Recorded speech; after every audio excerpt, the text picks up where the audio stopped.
you. A reading from the Holy Gospel according to Mark. Jesus and his disciples set out for the villages of Caesarea Philippi. Along the way, he asked his disciples, "Who do people say that I am?" They said in reply, "John the Baptist, others Elijah, still others one of the prophets." And he asked them, "But who do you say that I am?" Peter said to him in reply, "You are the Christ." Then he warned them not to tell anyone about him. He began to teach them that the Son of Man must suffer greatly, be rejected by the elders, the chief priests, and the scribes, and be killed, and after 3 days rise. He spoke this openly. Then Peter took him aside and began to rebuke him.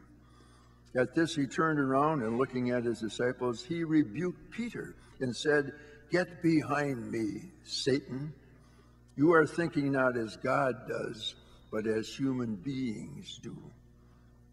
He summoned the crowd with his disciples and said to them, "Whoever wishes to come after me must deny himself, take up his cross, and follow me. For whoever wishes to save his life will lose it, and whoever wishes to lose his life for my sake and that of the gospel will save it." The gospel of the Lord.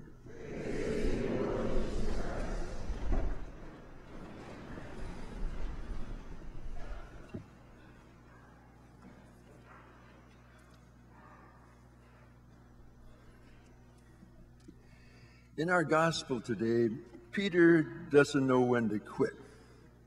He should have stopped when he was ahead.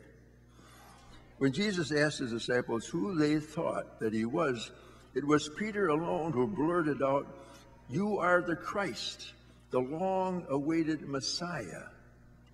But when Jesus began to tell them what this really meant to be the Christ, suffering, rejection, and death, that was too much for Peter. The gospel says he took Jesus aside as if to say to him, "Listen, old buddy, don't talk like that. Nobody wants to hear this doom and tomb stuff. You're the Christ. Keep it positive." But that's when Jesus turned on him, even called Peter by the name of his biggest enemy, Satan, and told Peter to get in line behind him and follow him. And he told the rest of us to do the same thing. That holds right up to today. These days, the church is carrying a heavy cross.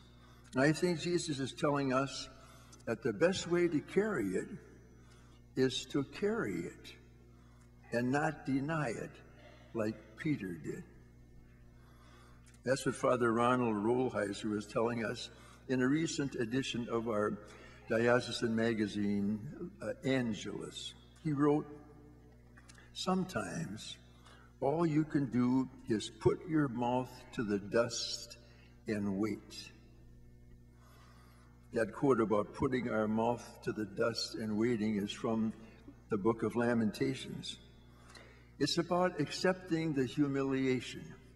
It's about accepting the cross. It's about carrying the cross with the church as Christ carried it. It's about acknowledging that the cross never seems to go away. It's about putting our mouth to the dust and waiting. What are we waiting for? We're waiting for those 5 little words that Jesus said in the gospel, but Peter and the other disciples, and maybe not we either, don't seem to hear. Those 5 little words are, "and rise after 3 days." The resurrection. That would change everything and make the cross a symbol of victory and not of demoralizing defeat. We have to remember that the resurrection was given to the church and to each one of us when our mouth is in the dust. About 5 years ago, my cousin Tim and his wife Jelaine were awakened in the middle of the night by a phone call that said that their 16-year-old daughter Caitlin was in an accident and they should come quickly. When they reached the scene of the accident, they learned that Caitlin was among 9 teenagers in a car during a sleepover.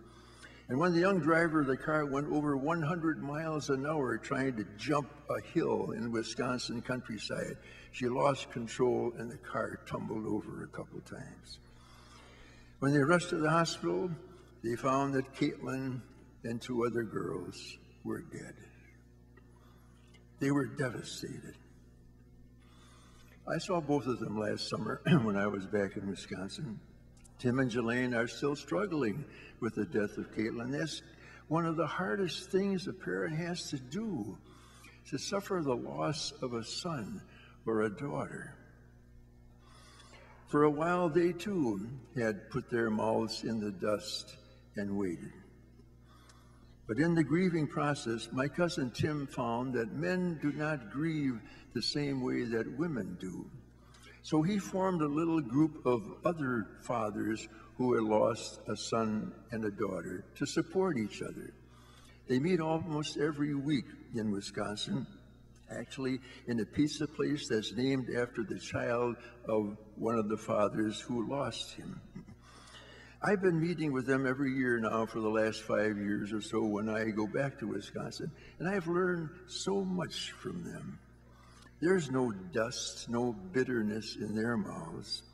They're men of uncomplicated and honest faith who keep alive the memories of their dead sons and daughters because it gives them strength, and they share that strength with others. They bristle if you tell them their children are in a better place, because for them, a better place would be back there with them. But they accept the cross that has been given them because they believe in the resurrection.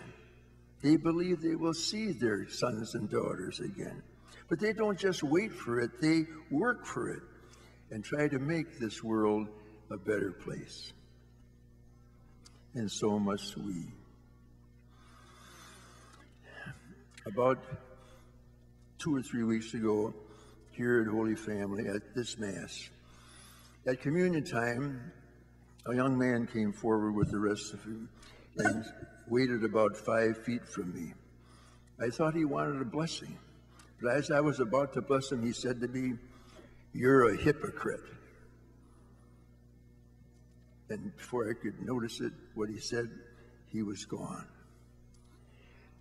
I kept giving a communion, but inward I was a little stunned and dismayed and disheartened.